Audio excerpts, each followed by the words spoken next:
So nice to see you all. Yes. Hi. Good evening. I'm Stephanie Singer, and I'm the Director of Arts and Ideas.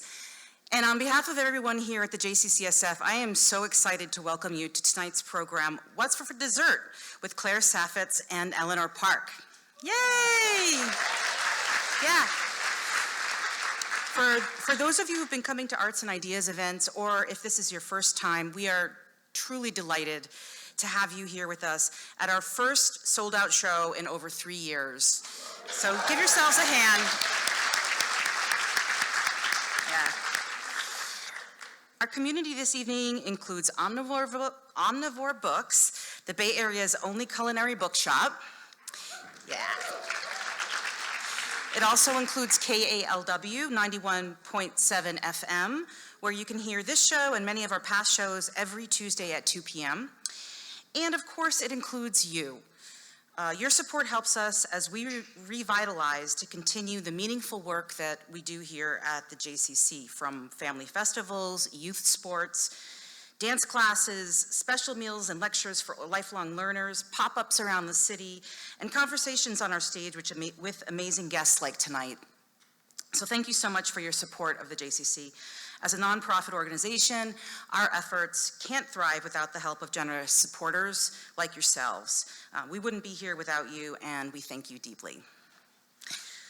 And now it is such an honor to be here tonight to introduce Claire Saffitz. I'm not sure that there's another chef whose cookbooks inspire the kind of sheer excitement that Claire's do. A recipe developer, New York Times cooking contributor and video host, and New York Times bestselling author, we all know and love Claire because her recipes work. They're delicious. She tells us why we're doing what we're doing and where we can take shortcuts and where we really can't. Claire's latest cookbook, What's for Dessert, picks up where Dessert Person left off. It's beautifully written and incredibly thoughtful, and no matter your skill level or time allowance, the sheer breadth of recipes in this book means there's an ideal dessert here for you. Claire's joined tonight by Eleanor Park, the SEO editor for New York Times Cooking. Please join me in giving a warm JCCSF welcome to Claire Saffitz and Eleanor Park.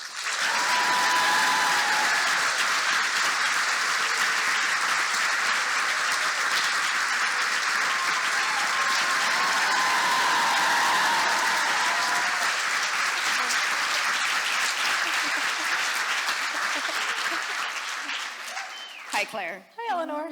Welcome to San Francisco. Thank you.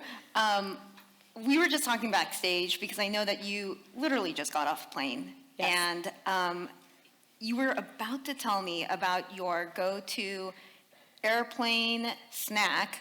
And then you said that there's a whole thing, a whole routine, and I had to interrupt you because I was like, this knowledge needs to be shared with the world. No, don't get excited, because what I was about to tell you but didn't get a chance to say is that I have no system. It's chaos every time. Okay. This morning, so I flew in from JFK. Oh God, what a flight. It's brutal.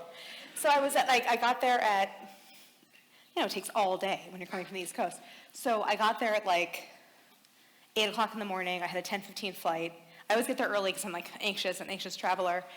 And all I wanted was, I've never wanted a cup of coffee more than I wanted a cup of coffee this morning. And I could not find a single place in the Delta terminal that was open for a cup of coffee. And I just walked on the moving sidewalks back and forth for 45 minutes, being are they open yet? I was devastated. I was texting my husband being this is horrible. This is a miserable experience. So this is surprising coming from a renowned baker, pastry chef. You would think that not all chaos lets loose when you get to the airport. I imagined a spreadsheet, a timeline, a prep time, a bake time, total time, right? A list of ingredients, a recipe for an airport matrix, maybe. I think I've gotten less organized and less sort of regimented as time has gone on. And I have done several in-person events where I've traveled, and this is sort of toward the end of my scheduled events. So I was just kind of I'm just gonna show up at the airport and see what happens. I hope I packed the right things. It was just a little bit of a mad dash. Hope you get to the right city. I made it to the right city. I was seriously worried, a couple of times. But I didn't tell you the reason. I have to go right back because I'm doing a wedding cake this weekend in Texas.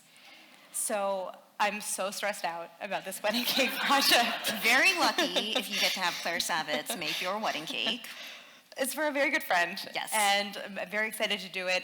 But you know the memes where it's like someone kind of squinting and then it's like a square root sign and like someone really, and like that is You're me. in the numbers matrix. Yes. Yep. That is me with the logistical nightmare that is this traveling with a wedding cake. So I wish I could spend more time in San Francisco, but it'll be a quick trip.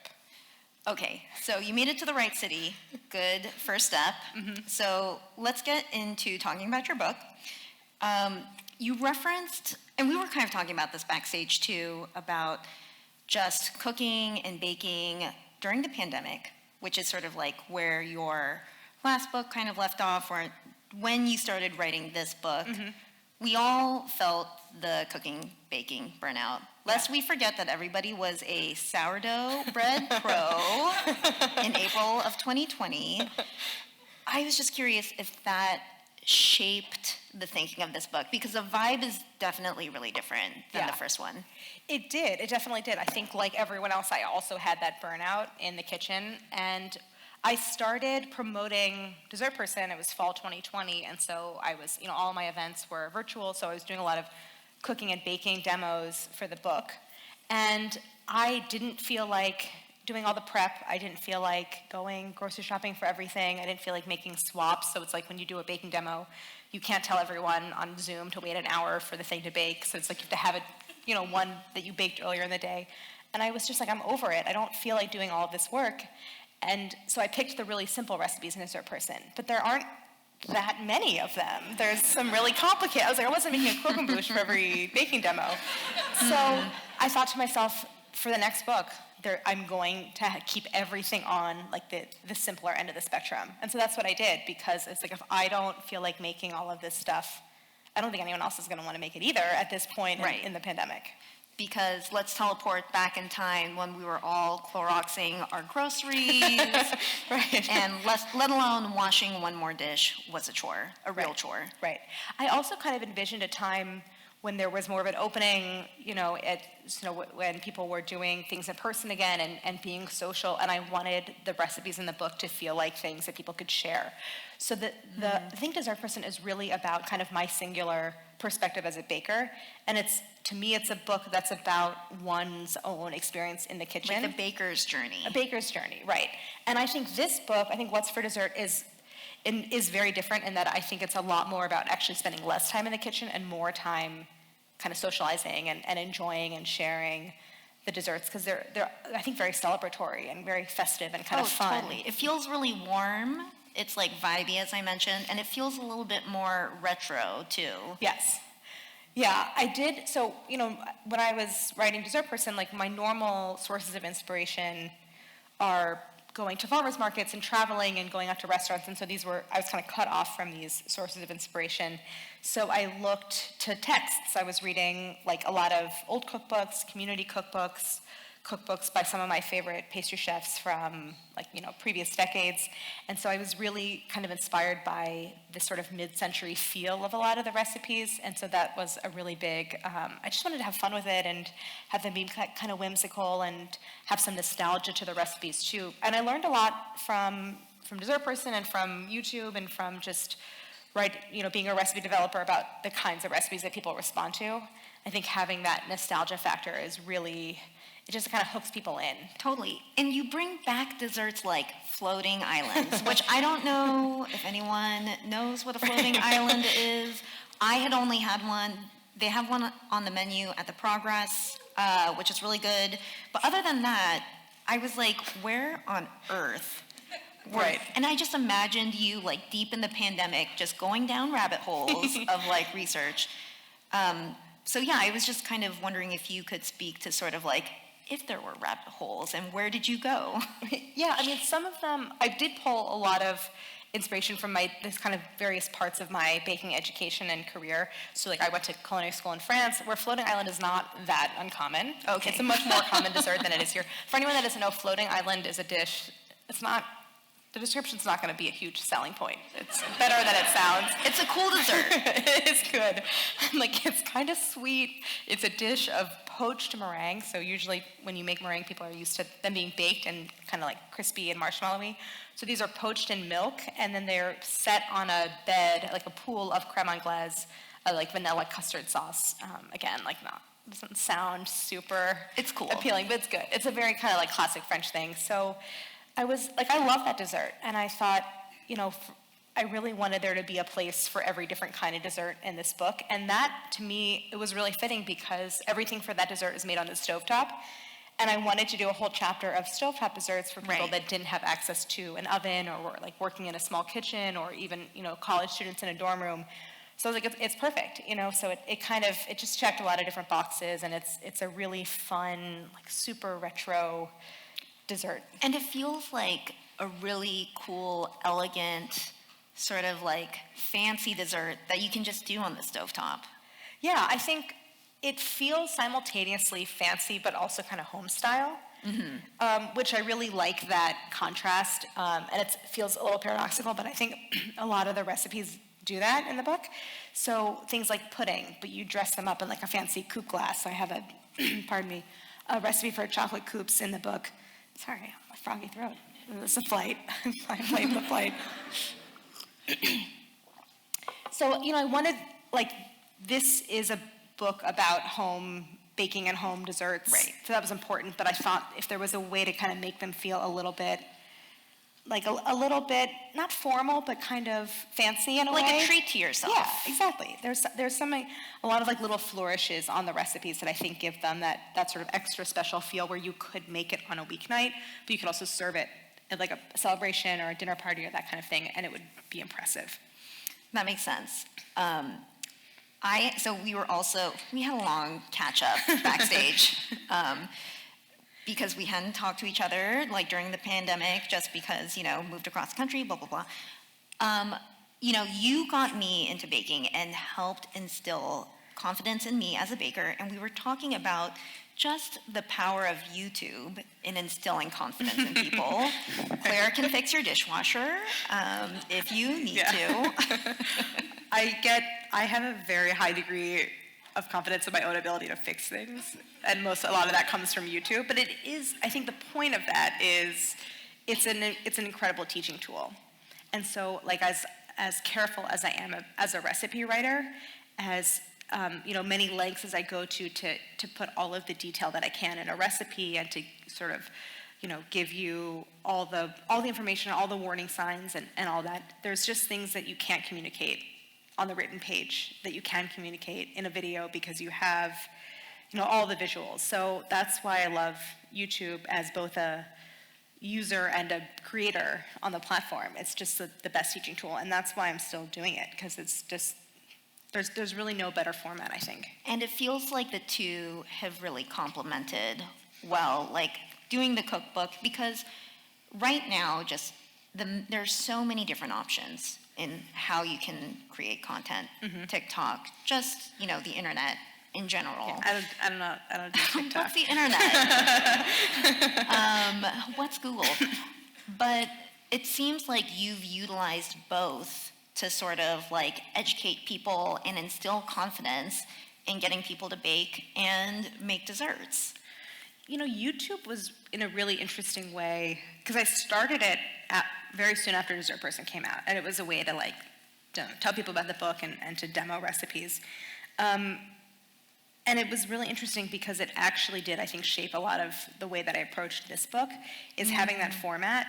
Because I would think to myself as I was developing the recipes in the book, like, how is this going to look on camera? I would kind of like actually visualize myself making it for an episode and think, what am I going to highlight? And I think having that in my mind made me more attuned to the recipe process in a lot of ways, and like, what am I going to call out, and what do I want people to pay attention to, and what are the kind of visual cues that I, would talk about on camera. So I think it had this like positive feedback loop in a lot of ways for the recipes in the book. It just sort of made me look at them in a different way. And yeah, I think that was really positive. That makes sense to me to have that like positive feedback, because I assume, having worked with you at BA, testing recipes that, at a place like Bon Appetit, you have a constant feedback loop. Maybe like too many cooks in the kitchen sometimes. There's always like a minimum of at least 2 other food editors who are giving you feedback, like as soon as something is off the stove, out of the oven. When you were writing this cookbook, obviously, it's a pandemic, you're isolating, you don't have that sounding board. Who, aside from Harris, your husband, but how did you go from like having that constant feedback to just sort of like trusting your gut? Or like what would you use as a gut check for these recipes?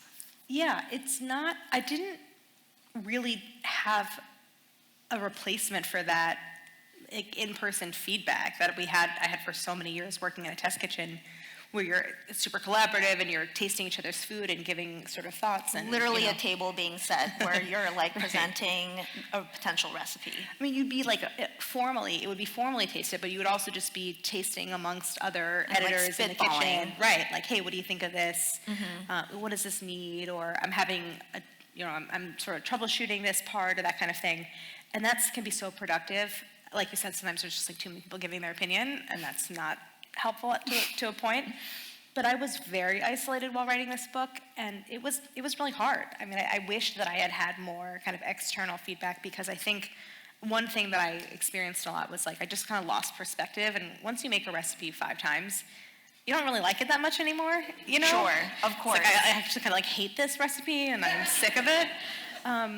So I wish that I had more of that feedback, and of course Harris was that. But I became really close with my neighbors, who tasted everything. They were just very positive about everything, which is not that helpful. They weren't going to be like, we hated this, But maybe the constructive feedback is not as present as like it would be in a test kitchen. Right. You know what? Their feedback was what they finished first. It would be like if they had a clear winner, that was like very helpful feedback or something like that. But it wasn't like they were, helping me with parts of the recipe process. They were just saying, what they liked and what their favorite was. So I really missed that collaborative aspect of the process for this book. And it's interesting now that the book is out, because I'm seeing the recipes being made, and that is giving me, like in a very delayed way, the perspective that I was missing when I was creating the recipes, because sometimes I'm seeing people respond super positively to a recipe that I was just kind of lukewarm about, because I just couldn't kind of care about it at a certain point, So it's actually really heartening and gratifying to see people being like, oh, I love this recipe. And I was like, oh yeah, that is good. I just didn't Is there like a specific recipe that you are thinking about right now? There was, because some of the cookie recipes, I guess, what was the... Because again, you're eating them for like the millionth time. Yeah, it's like, and when it's all you're eating, because like that was all I was eating was recipe tests for a very long time. That I'm just like frozen up dumplings from H Mart, like basically lived off of that for an entire year. It's just you kind of get fatigue around the thing that you're tasting, and so. There's like a very simple shortbread cookie in the book that when I tasted it, I was like, I think it's really good, but you just kind of don't know at a certain point. Right. So actually my neighbors, they recently tasted that cookie and they were like, we love this cookie. And I was like, oh, it wasn't an example of something that I didn't love, but that other people loved, but that something that I thought was good, but I needed to hear that other people liked it too, in a sense. Right. And that's just a great, exciting thing about having a book come out into the world, because for the year and a half that I was writing it, or longer, really the 2 years I was writing it, only like a handful of people see it, and you're kind of the only one that's tasting it. And so it's just, when it comes out into the world and you see people making the recipes, it's just very exciting, and also kind of nerve-wracking. I'm like, please turn out, I hope that person's cake rises. But the recipe has gone through a very rigorous recipe testing process. Yes. Yeah, I mean, I test all the recipes, and I try to do everything I can to address all the major variables when it comes to a recipe. Actually, so I was talking about Reddit backstage. I recently did a Reddit like AMA, Ask Me Anything, which I could do because it was only audio. I was literally like on my couch in my sweatpants, and someone asked the question like, "Are your recipes tested?" Because she had like read reviews online of people had this is for a dessert person, had some like recipes that didn't turn out or something. And so I just kind of gave an explanation about why it's just not feasible for a recipe developer to test a recipe so that it turns out 100% of the time for everyone. Under every single scenario. Right, like elevation differences.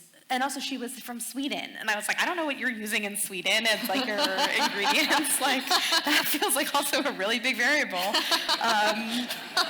So yeah, like the brands of ingredients you're using, the bakeware is a huge one, the oven that you're Which baking you talk in. about in the new book too, just sort of Bakeware. giving. That yes. was like a big revelation of working on this book. I was like, oh, bakeware is so important. And someone else asked me during the Reddit thing, like, is bakeware important? I was like, it's actually Yes. very important. And I think they were like hoping that wasn't the answer. I was like, unfortunately, it's extremely important. They're slowly tucking away the aluminum tin Right, foil right, baking right. Well, the dish. person had one pan. And I was like, and it was nonstick. And I was like, that's not really great. But I tried to be like, just over time, add to your collection, like, let her down easy, basically. But 'cause I was like, yeah, you need different pans to like bake different things. But so the point was, it's not feasible. I can never guarantee that a recipe is going to turn out 100% of the time for everyone. It's just not. There is no, as much as I try to be scientific in the testing, I don't have the like resources or time to only ever change one variable at a time. And otherwise I test something 150 times, it's wasteful and it's not practical. So yes, I do try to test them, but inevitably something isn't going to turn out. And I try to sort of manage expectations around that and explain if that happens, like try not to give up, try not to be to sort of give up in frustration, like try it again. I love talking to people about like what could have gone wrong and try to troubleshoot. And I try to give people their own tools to troubleshoot in the book as well. But inevitably it's not going to always work. Which I feel like you did really well in this book, because there are parts to every single recipe where, Claire, you almost like preemptively answer people's questions, because as you will all see in the book, there's a section that's like, can I ... Right. I get lots of questions from people about like, can I substitute this ingredient for this, or can I double it, or can I make it ahead of time?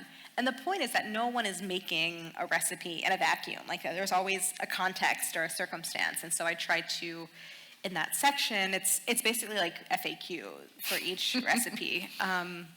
And so I try to anticipate the kinds of things that people might have questions about in each recipe and then answer them, because people are baking for an occasion, under like time constraints. In Sweden, right.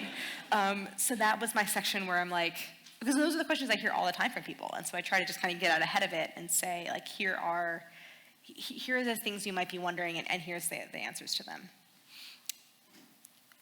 It feels like just I can't even imagine the foresight that goes into, did that come from just like questions that you had received in the past, or just maybe like, how do you even do the research for like preemptively knowing what people will ask? Yeah, I mean, a lot of times it's like the same kinds of questions about substitutions, or kind of practical questions like, can I bake this in a different pan? That's a really common one. So these were things that I had fielded from people all the time. It's funny, sometimes, every once in a while, I'll check my DMs. Like, I don't make a habit of that because it can be, I'm sure it's like the wild, wild west out there. Right. Yeah. But sometimes, on more than one occasion, I've read a message from someone that said something like, I'm in the grocery store right now. I have a question. Can I buy like this brand of chocolate? Like, I can't find this ingredient. And it's like, you think of it, I'm like live, like answering my DMs. I love that your DMs are like the phone a friend emergency hotline. Yes. Like, Claire, I'm in aisle 10. Right. Someone being like, I need the answer to this question in the next 4.5 seconds. Which I don't know why you wouldn't just ask Google, but sure. I mean, that Google will definitely have an answer, me not so much in real time. But those are the kinds of things where it's like, I get questions often about these types of, there's sort of like categories of questions. And so, it's not exhaustive. I'm not going to answer every potential question about every recipe, but I try to hit the major ones. I can only imagine what your DMs look like. Kind of seems maybe like a scary place. But I want to go back to what you were saying earlier about just sort of like eating, trying out a recipe a million times. And what I really loved about this book is that there are recipes that like most people will have had a million times, like blondies. It's a dish that exists in the world every which way, but you have managed to sort of rethink it with your own and inject your own personality. And that seems pretty challenging. As someone who also like, it just makes me think of like working at Bon Appetit and having to rethink Thanksgiving every single year. Right. Like, how do you rethink a blondie? That's funny. I was saying this to a friend recently about just like the food media cycle, like the sort of editorial cycle, and how I actually still get excited. I was like the only person in the magazine who got excited about Thanksgiving every year because I just love that holiday. But at a certain point, it's like, didn't we tell people last year that we were giving them the best mashed potato recipe? So like, I think like we don't have a new best recipe. Right. We did that already. But that is a kind of an issue that I confronted with this book because I do focus so much on simplicity.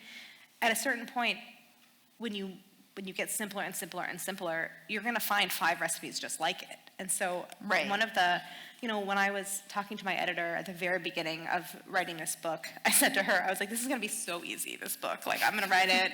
It's going to be a piece of cake. Everything's going to be so simple. But it was actually much harder. It's harder to develop a simple recipe because, well, for a couple of reasons. One, it's like there's nowhere you can't hide when a simple recipe. Like, when you really strip something down and streamline it, every ingredient like has a function, and you change something, you change one thing and you change everything is different. And so there's nowhere to kind of hide in a sense. And then the other thing that's really challenging about it, that was challenging for me personally, was this idea of why do I need to give a recipe for this if it's so straightforward? Ubiquitous. Yeah, right. Like Right. blondies, like you said. So it was a big part of thinking through the recipe and trying to come up with a way to still feel like I was delivering something not new, because nothing's really new, Right. ever, especially in cooking and baking, but that felt like there was something clever about it, or a reason for someone to make it, or like I was creating value in this recipe. So it just meant that I made things like a lot of different times and really had to. I always feel like I have to spend a certain amount of time with a recipe to kind of understand it and think, like, what is it about this recipe that is making it the thing that I like or that I'm responding to, and how can I kind of highlight that and or create like a new texture or flavor combination or that kind of thing, but still staying in this realm of things that are really familiar, because like that's what I want to eat. I don't really feel like, I never reinvent the wheel. I'm not creating something that no one's seen before. I just want it to be like a version of that's like super delicious, makeable, and feels like a little bit sort of special or different or new or fresh or that kind of thing. And that feels really challenging too, because I would imagine, and maybe I'm just like projecting here, but like when I cook at home, I know that there's like, I can get stuck in a rut in terms of, there are like 5 things that I always love putting in, like the same 5 things that I put in my salads, pastas, lunch, dinner.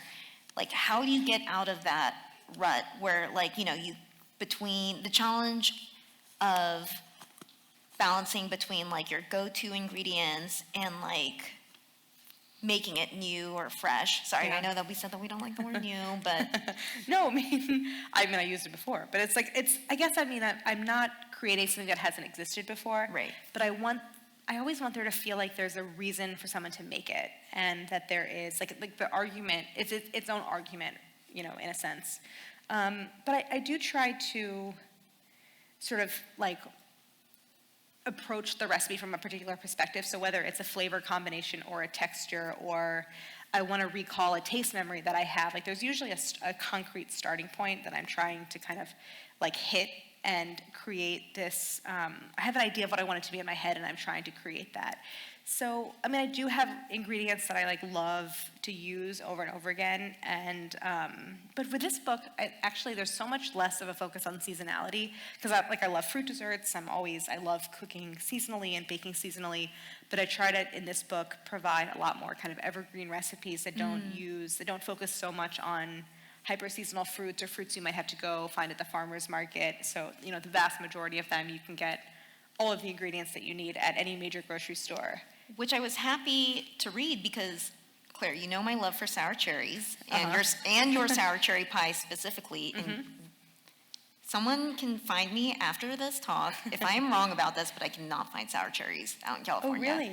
Yeah. Interesting. Oh, Oh, confirmed that no, you okay. cannot. I wasn't sure if that was a ooh, yes you can, or ooh, no, right. you can't. It does feel very Midwest and Northeast. I mean, I grew up in St. Louis, and we had a sour cherry tree in our front yard.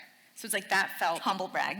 Right, totally. We used to hang outside my sister's bedroom window from the second floor and pick them.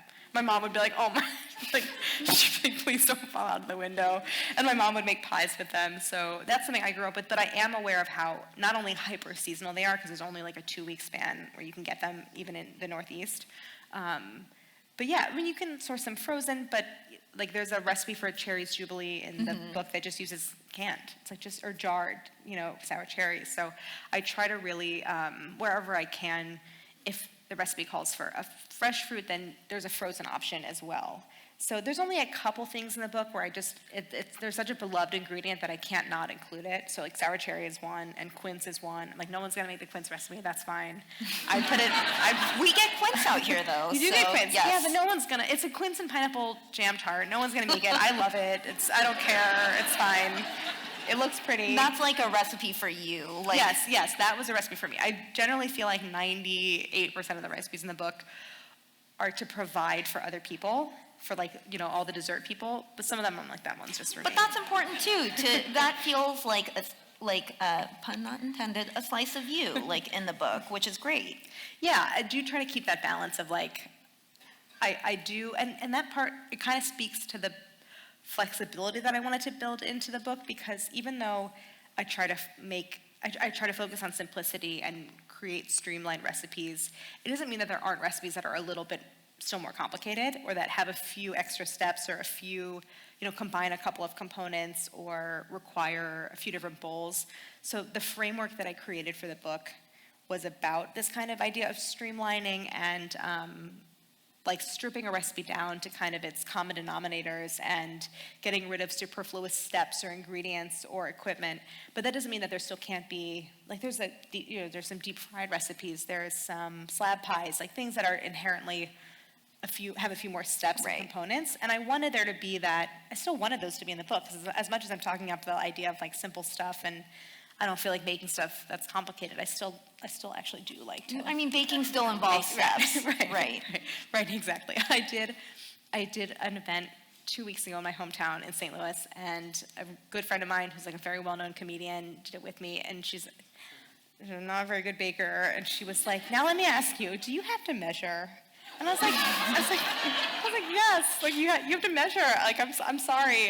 Yes, you have to measure your ingredients. It's like the commenters that we get on NYT Cooking, where they're like, Eleanor. which is a wild place. If you ever want to replace your social media, I highly recommend reading the comments on NYT Cooking. But it's something. It's like, why didn't this recipe work? I didn't use spoons or a measuring cup. Right. I didn't have butter, so I used cream cheese and, that kind of thing, yeah. I used aquafaba chickpea water foam instead of milk. And it was terrible. Yeah. This recipe does not work. It simply just does not work. Right. Yes. There's always that. Okay, so I have to ask you a random question. Why, and this comes specifically because you have a beautiful recipe for a morning glory cake, right? Why do you not like muffins? Why are you coming for muffins, Claire? Okay.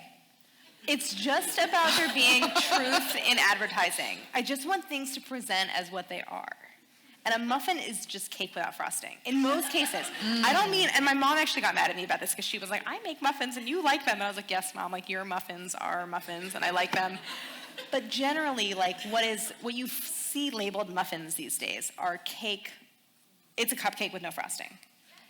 is very like sugary. I just had You're not this wrong. conversation. I've had this conversation with multiple people recently. Okay, I thought that I was very original.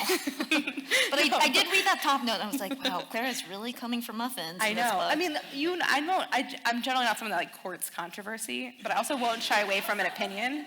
So I don't actually, I don't have an inherent like bias against them. I just think that they have become something that I don't want them to be. Right. So when I see a muffin, when I see someone has like bought a muffin, I'm just like, I'm not, Yeah. that's not for me. But the story behind that cake was like I was like on Martha's Vineyard visiting a friend, and she went out and bought this Morning Glory muffin. And to me, it's supposed to be like wholesome, which means like I know I'm not gonna like it. Right. Like but the I- 90s brand muffin, kind of. Right. Oh, right. Yes, exactly. So, but I tasted it and I was like, this is delicious. So I kind of took the idea of this like super packed kind of like fluffy muffin, and I turned it into something. I mean, now it's a loaf cake, and it kind of splits the difference between a Morning Glory muffin and carrot cake, because Morning Glory has carrot in it. So it's like it's like this. I can get behind this. Love a carrot cake. So, okay, so we won't need to talk about like the Muffin Tops Seinfeld episode. It seems like it's just a advertisement thing. Yes, it's about truth in advertising. Right, the cultural construct of a muffin is Yes. false. Also, Okay. they're like huge. They're like so big. They're just. We'll talk about it more backstage. I just don't know why you would choose that over like a croissant or like something else in the That is pastry true. case. You know? Right. So kind of going all over the place, but I was thinking about, especially having come out of Thanksgiving planning and like a big just Thanksgiving push that we've done, just like every food magazine has done across the board. Do you ever miss the sort of like editorial calendar or like just the parameters of being able to work with like, I don't want to say confinement, or did it just feel like really freeing when you were able to write these books? It feels kind of like it would be both like a challenge and kind of like an exhilarating opportunity. Yeah, I think it was both. I really do. I think I was very happy to not have the constraints of developing recipes for a food magazine, because you know what it was though? It was more that I was very happy that I did not have to develop a recipe for a photo. That to Right. me was the most kind of like confining part of the process, was that in a magazine, like the photos sell the magazines, and so there was such an emphasis on how something was going to look. And so it would be like, oh, why don't you just add some like black sesame on it to like make it look cool? Make And I was it like, pop. Right. And I was like, but I don't want to put black sesame on it. Like the recipe doesn't need that. You Right. know? The recipe kind of tells you like what it wants to be. And I'm not going to add something just because it looks good. So I became really firm in my approach that like I'm not going to add something just for the sake of making it look good. Right. And so for this book, the result is kind of like the recipes are a little bit homely sometimes. Like I almost went like really far in the other direction of like I was so like adamant about like the recipe is just gonna look how it looks, so like things are brown. So that just means that when I talked to the creative team for illustrating the book and making the photos, I was like, guys, color, like cool napkins, like interesting. I was like, The prop styling is gorgeous. Yes, incredible prop styling. That was Nicole Louie, who's just like the most creative, incredible prop stylist. So I did feel like let's like jazz it up a little bit. But I do think it's important for me as a recipe developer to present recipes that way, that it's not just about, I mean, they still look good. I think they're still really appealing, but I'm not going to tell you to do something just because I want the photo to look good. But I do give also in the book little steps called optional upgrades, which are sprinkled throughout, and it is basically I say like, here is a point at the recipe where you could add an optional flourish that it could kind of like jazz it up or make it look a little bit more appealing, but you don't have to do it. So I do sort of give people that option as well. So that feels like an interesting journey, because you started at BA like in 2013 when we like only had magazines, sort of like, so Instagram was like kind of whispering in the background. I joined Instagram in August 2013. And then just progressing to like YouTube, which you've talked about, but it just seems like it has shaped sort of like the way that you develop a recipe over the last almost 10 years now has completely changed from like, it seems like you've been like riding the wave of almost of how people are learning to cook and bake, like over the last 10 years. I do feel like I have been a part of that like dramatic shift and that transition, but I think that being a part of that has also made me in so many ways stick, like hold more tightly to the kind of core of what I do, which is like providing recipes that work and that are going to be delicious and satisfying to people. And so the idea of like trying to engineer a viral recipe, that was a hard word, it's like rural juror, 30 Rock.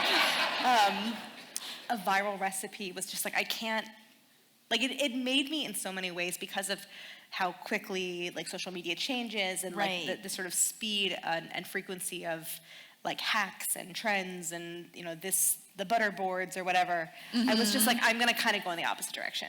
Like I just can't, I'm a very like late adopter of things.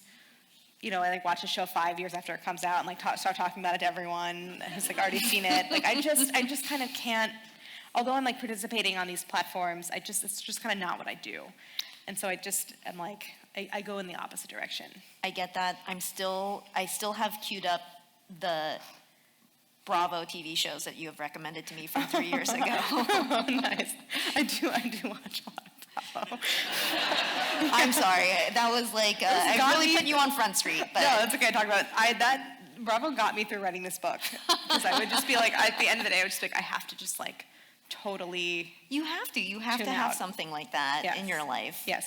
You know, someone said this to me recently, and I'm stealing their phrase. They said, I don't want my TV to ask anything of me, and that's how I feel about it.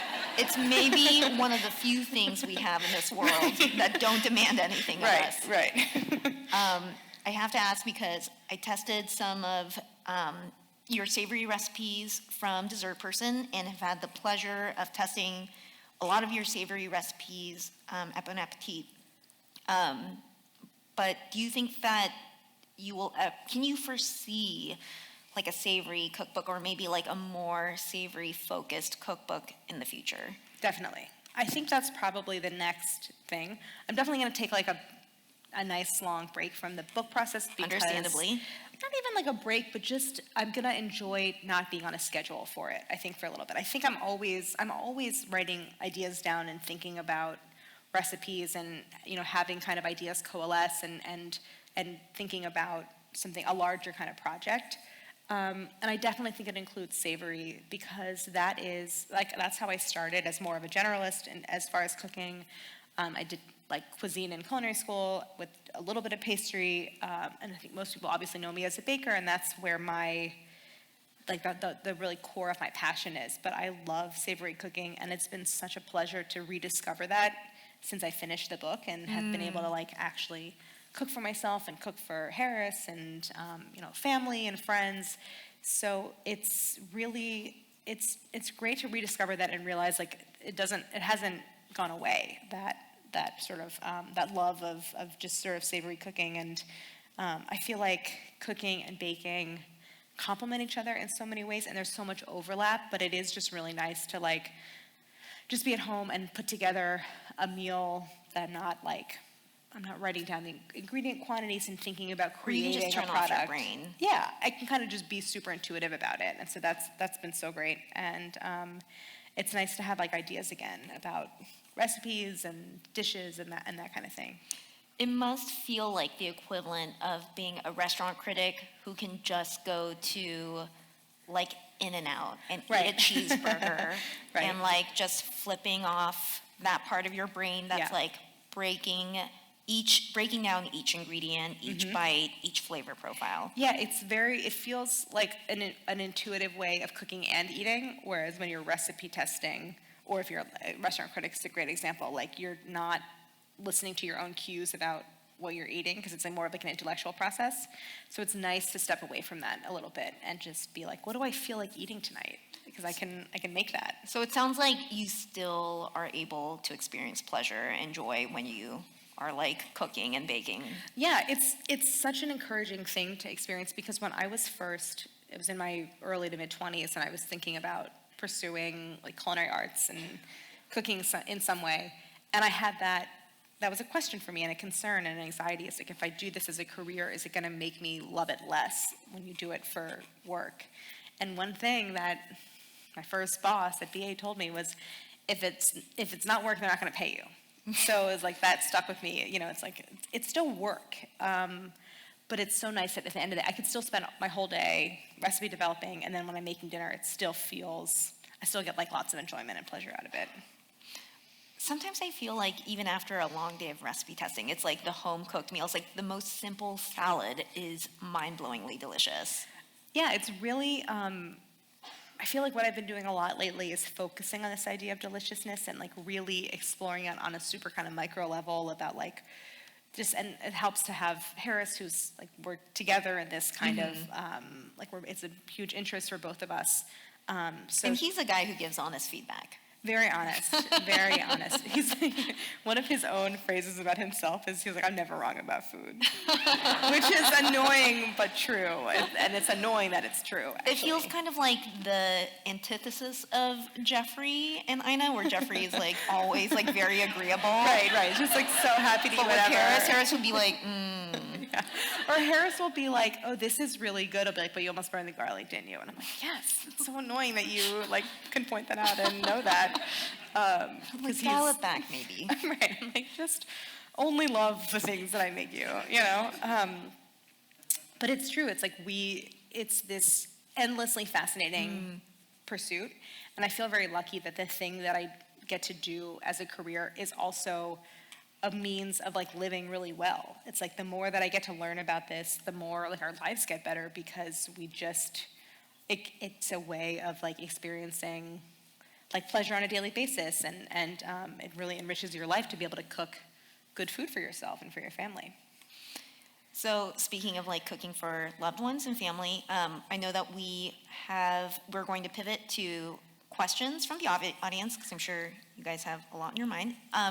But one last question I had for you is, do you have any last minute general baking advice as we head into sort of like the Super Bowl moment of baking, holidays around the corner? Yes. What is sort of like the take-home message for tonight? Yes. So this was sort of more relevant for Thanksgiving, which is just passed, but I think it carries into the holidays also. I say this about pies. Like, pies are really complicated, and they're very technical, and I think it's the kind of thing where if you're only making pies once a year, you're just kind of setting yourself up for like just like incredible frustration and sort of like existential crisis, because there's just so much technique goes into it. I put the kibosh on Greg, my husband, who was like, I last minute wanted to make a pie, and I was like, no. There is no last minute pie. There's no Yes. such thing Yes. as a last minute pie. Right. Like, if you didn't let that pastry chill for 2 hours, then like, sorry. So my sort of advice actually about that is like, stick to a crumb crust. Like, keep it, like, set yourself up for success rather than failure. And so like, recognize your limitations. I do think that like changing your expectations is a little bit, or modifying your expectations is really helpful. I just want to tell you, this is totally not related to that. I want to brag about my Thanksgiving for a second. I want to hear Okay. what you had for Thanksgiving. Okay. Thanksgiving was the most low-key Thanksgiving I've ever had. I didn't start cooking until 1 p.m. on Thursday. Amazing. And that's when I put the pie in the oven. And at one point, the pie and the turkey were in together, and I was like, whatever, who cares? Like, this is happening. You guys hang out. But the turkey, guess what I did to the turkey? I put salt on it, and I put it in the oven. And it was the best Spatchcock turkey. or no? Just whole? Nope, I didn't even, took it out of the thing, dried it off, put salt on it, put it in the oven. I mean, mostly Harris just was very careful not to overcook it, and it was a small turkey. Very important. So important. Only make small turkeys. Don't make 20-pound turkeys. Terrible idea. How many pounds? It's like 8 pounds. Okay, perfect. It was like a huge chicken. Kind of a basically. large, yes. Yeah. Make 2 8-pound turkeys if you can. But it was just not overcooked. It was like a good quality turkey. I just really feel like this year I discovered actually doing simple Thanksgiving, and I'm never looking back. My favorite anecdote of our Thanksgiving is that my mom and I both had Thanksgiving dinner in our pajamas. Amazing. I was like, this is, it was Side dishes? so simple. Brussels sprouts. We make this glazed shallot dish every year. That's so good. Mashed potatoes. I was like, how about a salad? Everyone was like, no, we don't. I was like, great, cut it. cut. That's all you need. Yeah. It was the best Thanksgiving I've ever had. So maybe it's just sort of similar strategy going into December. Yes. Like- yes. Reel it in. Yeah. And then the only other very practical piece of advice is just like use your freezer and freeze cookie dough. Yes. And that's really it. Plan ahead. Yes. Okay, well, I think that we're going to answer some questions now from the audience. If you have a question, just raise your hand and we'll alternate sides and get to Ooh, as the many lights, questions as we I can can. see. First question right here in the front. Oh, okay. Hi, thank you both for coming tonight. Oh, hi. Hi. I'm a food scientist actually, so I'm curious if you could get over one physical or chemical like reaction in your baking, what would it be? Oh. So interesting. You know what it would be? Because I don't understand it. I get asked about high altitude baking a lot, and it's like I live in New York City. We are at sea level. Like I have no. In fact, like we get flooded. Like and I have family who live in Colorado, and I get this question a lot, and I don't know how to answer it because I've never really investigated high altitude baking. I don't know how it works. So that to me is like such a cruel variable to introduce into an already complicated pursuit. So it would just be like have everything just work like it works at sea level. I think that's what it would be. Yeah. Hi. I'll stand up. Hi. Oh, Big fan. You got me through the pandemic and also my pregnancy. Oh my gosh, there's some baby. Hi. Oh my God. And I guess my question is relevant to that. How do you have any advice for how to integrate children into the kitchen and baking? Oh, yes, Claire. No, That is Eleanor, a fantastic question. I'm also a new mom. Yeah, I would love to kick that question over to Eleanor, because I don't know. I don't know. I say this a lot about my recipes, where I'm like, oh, this would be great to do with kids, but I don't know if that's right. I mean, I bake with my nephew. Sometimes he's 5. My Doesn't have a baby is great 11 attention months span. old, so I'm like not equipped to answer this question. Are you cooking with Hugh? We Or are, not with, yeah. but like in No. the midst of. We are cooking because my husband is also a chef, so we can't not cook, but it is like what you were saying, planning ahead. So it's a lot of strategic, like, I was actually baking your, the cover beauty from your first book, the olive oil cake with blood oranges, and I think I was 4 months postpartum, and I was like, I've baked this cake a million times, because you had done a version at Bon App. I was like, I can nail this cake in an hour. Took me all day, because I started at 10 a.m., and then just things move differently. So Yeah. now when I bake or cook, it's very strategic. Like I will supreme or like slice the blood oranges ahead of time. I will mise everything out beforehand. So for something like a cake, I just kind of am able to dump everything into the bowl and like shove it into the oven because I had maybe measured things out the morning beforehand. So you like super break it down into discrete Yes, steps that you can do ahead. It's almost like, and I actually learned this from Bon Appetit, it would be like if you knew you had to bake a cake or do something for a shoot the next day, getting a baking sheet, having everything weighed out and measured out, and that way, when it's go time, you can just Right. Yeah. That makes sense. I think also there's a section in the front matter of the book that says it's called How to Bake with Less Anxiety. But I think that a lot of the tools that I give apply to just like being under extreme time constraints or like having lots of other things going on that help. It's stuff like, I mean, it's a lot of these things like being super organized and visualizing the recipe, like pulling out your equipment ahead of time, just like doing little things. I think about recipes as like there's a seal on recipes. When you break the seal, it feels a lot easier to do. When you're just staring at a page of instructions, it feels Right. very intimidating. But if you could just do like 2 things that break the seal a little bit and kind of get you into it, then it feels a lot easier, I think. And I think it goes back to like what you were saying too about just like manage your expectations, you know? So just, are you really going to make a pie dough for the first time in a year and a half? Right. Like maybe a maybe a different kind of pie crust is better. Yeah, I do think the older I get, the more I realize the key to happiness in life is just managing your own expectations. It's depressing, but it's not depressing, though. It sounds depressing, but it's not, I There promise. is actually, like, I felt like the introduction in the book, there was a lot of, like, self-help advice. Yes, it's like a little bit of light therapy in the beginning of the book. Right, it's, I think, well, I'll find it. We can go to the next question, but Yeah. I'm going to come up to the front.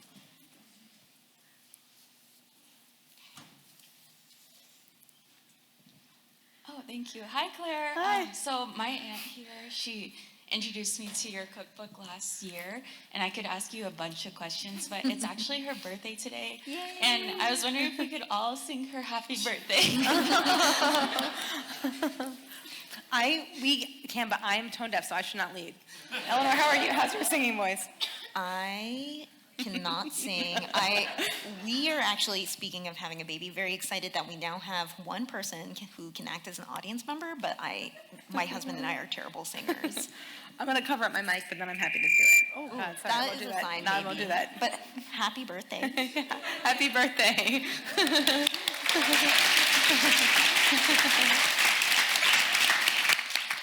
I'm going to take the next one right here in front. Okay. Hi, Claire. We really look up to you and love your baking. And my question is basically if there is a culture or style of food you're interested in learning more about, traveling to that country and learning the techniques or the methods. Yeah, there's so much, there's so many rich, interesting baking cultures around the world. Of course there's I feel like I've explored a lot of the not a lot of the European traditions, but many of the European traditions. There's such an interesting and rich and kind of multi-layered whole categories of Mexican and Latin American baking that I think are fascinating, that I'm learning a little bit more about, with just different ingredients. So that's definitely one. I think just the cuisine of Mexico is incredible, and Probably also a lot of different altitudes. Eleanor. Oh God, I'm just- I don't know. Only make it sea level. There's also, I love Scandinavian baking traditions. Those are super interesting. I would love to visit Denmark and Sweden, and do lots of eating in those countries also. I'm trying to think of other places. Yeah, I haven't traveled a lot like most people in the last several years. So, you know what though? I just really want to go back to France because I spent culinary school there, and I haven't been back in over 10 years. And so it's I think I'm due for a trip back to And you went to France. school in Montreal, too, another great pastry And Montreal, yes, city. such a great, yes, and such an Ooh, interesting Montreal fans. food culture. Love Montreal. Thank you. Hello. Hi. I'm over here. Okay. So you are somewhat of an icon in the queer community. And my first question is, did you know that? And my second question is, how does that feel?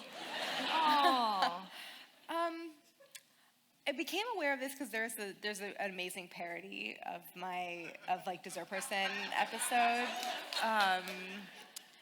I don't think I've ever had a better compliment in my entire life. I could not be more flattered. I'm so very proud. I don't know. I'm Oh, I think that we're taking. Take the next question over yeah. here. Oh, okay, great.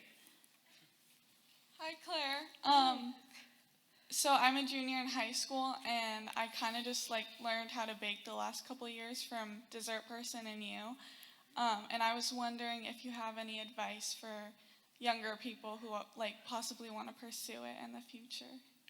Yeah, I get asked this question a lot, and I think the best advice that I can give is actually that there's not one path to doing it. It's not I can say well, you should definitely go to culinary school and then follow this particular career path and check these boxes, because there's so many ways to enter the industry, and there's also so many areas of the industry and ways to work in food, whether it's on the restaurant side or in food media or in publishing. There's so many options, and although it can be, I think, like confusing because you don't have sort of one model. I think it's actually also a really good thing. I think there's like a lot less gatekeeping around, working in food these days, and a lot more ways to enter it, a lot more entry points. So I would say, try to, in addition to just sort of continue, like keeping up your education and learning on your own, which is how I started, I would say try to sort of identify people that are doing things you think are interesting, or you would think to yourself, that person's career is really cool, I would want to do what they do. And then you could try reaching out to them, like read their bios, try to see how they got into it, and that can be really instructive. So I think it's about kind of finding these models of people who are doing things that you would also want to be doing, and kind of see how they got their start. I think that can be really helpful. Hi, Claire. Sorry, I'm here. Hi. It's so good to see you in person and see that you have a whole body attached to you. In the most inoffensive way, because I think I would eat anything you make. How many recipes did you start with when you were first thinking of making this book, and how many didn't make it into the book? Yeah, I started with a table of contents of like recipe ideas. And it changed so much, and I cut a lot of recipes because even though I said earlier, like there's not really anything new, you're never really, like there's nothing kind of new under the sun, which is something I wholly believe when it comes to cooking and baking. I would come up with an idea that I thought sounded so cool, and I was like, oh my gosh, like this is so innovative, like what a great idea. And then I would make it and it wouldn't work, and I'd be like, well, that's why that isn't a thing. Like that's why no one has done this yet. I had this recipe, I tried to do a recipe for grapes flambe, because I have and it with grappa. I was like, oh, this is like, it's like the kirsch for. It sounds delicious. Right? It sounds like a great idea, like flaming Love grapes. grappa. Right. Yeah, flaming Right. grapes, grappa. Well, I love like Concord grapes. It's like such a great seasonal whatever. Anyway, it doesn't work. I made it like 5 times. It just turns into like pulpy, goopy.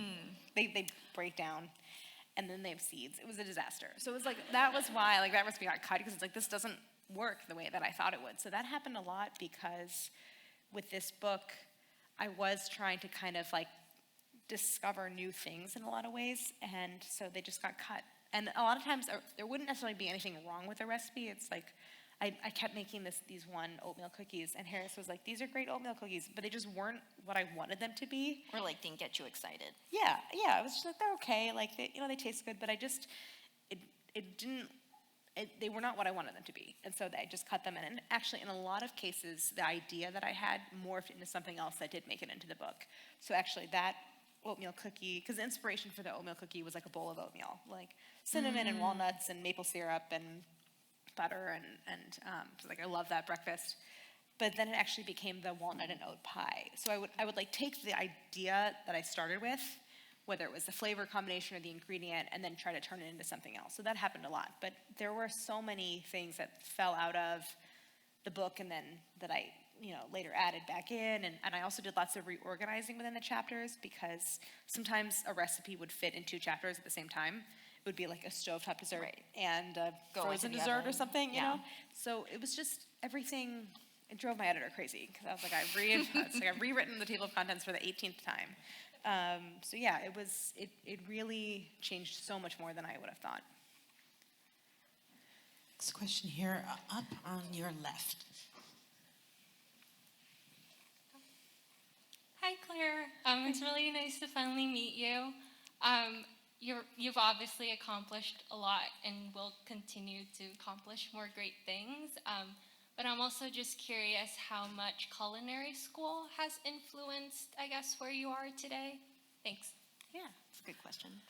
Yeah, I mean, I went to culinary school because I felt like if that was as far as my culinary education went, I would be happy with that. Like, I went for the sake of the knowledge, and I didn't think that, okay, this has to lead to this or next step in my career. So I'm really happy with my decision. I think that was the right decision for me, and I learned a lot, but I don't think it's generalizable to like everyone to say go to culinary school, especially since it is very expensive, and it's a hard thing, I think, to like take out a loan or something or go into debt to go to culinary school when you could be getting similar knowledge, if not the same knowledge, by working and getting work experience. But for me personally, it was very influential because I got to live in another country, and that was so formative, and I learned so much, and it became like a really, I sort of look at that period of my life as being like a very special time when I didn't have a lot of responsibilities and was just able to do this, I was able to pursue learning for the sake of learning. So for me, it was a great experience and I learned a lot. And I got lucky. I happened to pick a program that I think was a really good fit for me. And I didn't like know anything. I didn't know what I was doing. And I didn't know how, in retrospect, it would lead to this path that, that got me where I am today. So for me, it was great, but I can't necessarily say that will be everyone's experience, because there's also just so many different kinds of programs and with so many different kinds of focuses. So I think everyone has to kind of decide, given what they want to accomplish and the position that they're in, what's the best decision for them. Thank you. We're going to have 2 more questions. But before we get to the last 2, I just want to invite everybody immediately afterwards to the atrium.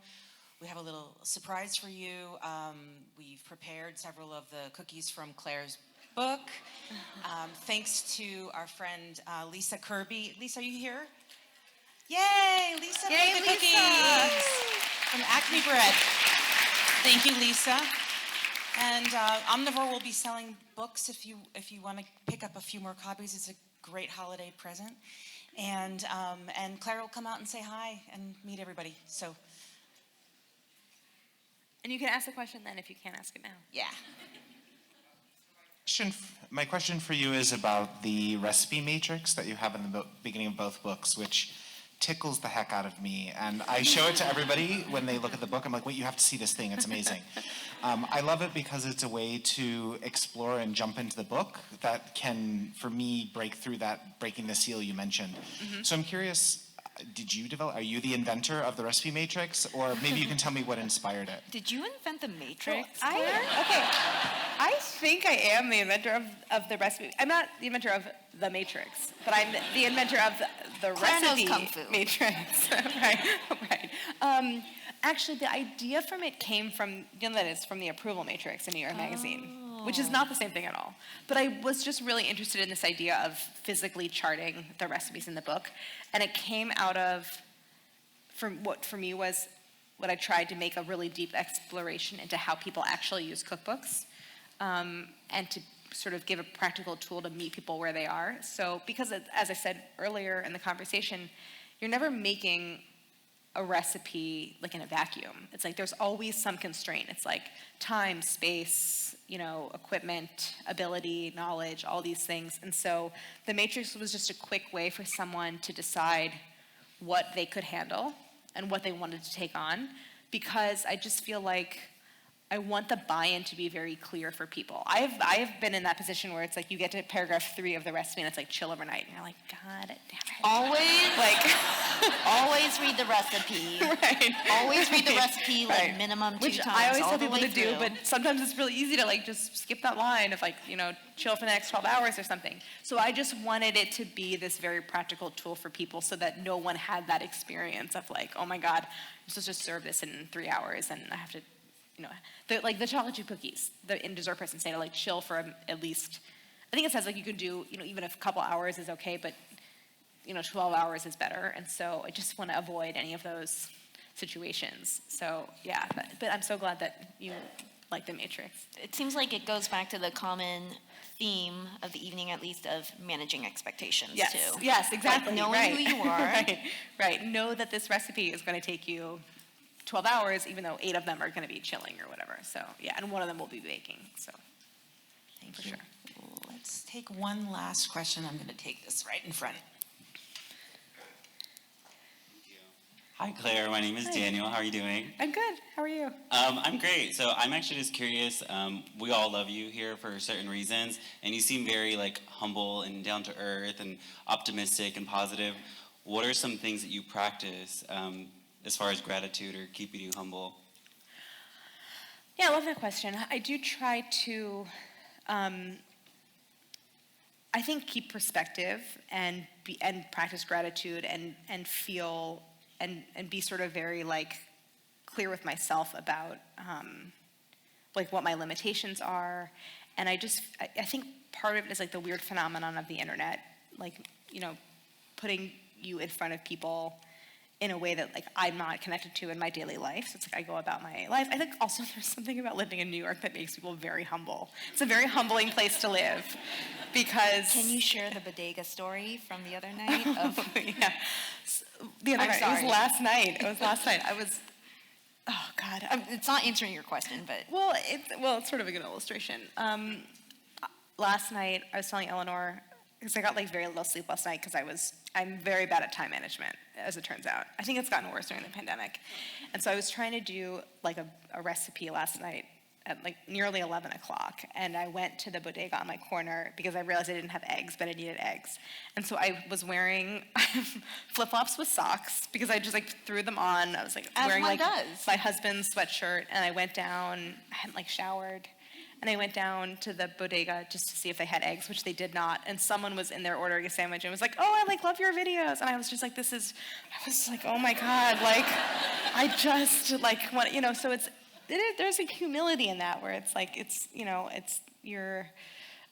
I guess what I was trying to say is like I sort of suffer like minor indignities like all the time living in New York. sorry, I was trying to No, point that it's out, funny. But I think I don't know. I guess some of it's natural. It's like I feel like I'm sort of a person that naturally practices gratitude and feels so lucky for the opportunity that I've had because I also recognize the privilege that I have because I think a lot of people that have my same knowledge or skill but haven't had the same opportunities to have the platforms that I've had. And so I just try to remember that all the time. And it helps that I have also such like a warm, supportive community of people that participate in make the recipes and watch the YouTube videos. And it's easy, I feel like, to stay that way when and also don't read the comments. Yeah, that helps too.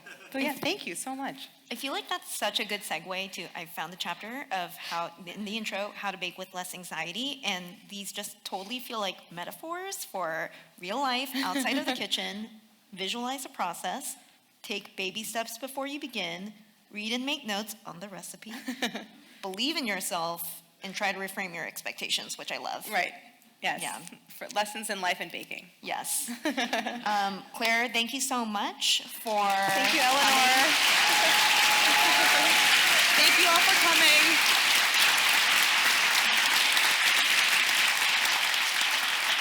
And thank you to all of you, too. Thank you. Come to the reception. All right. Thank you.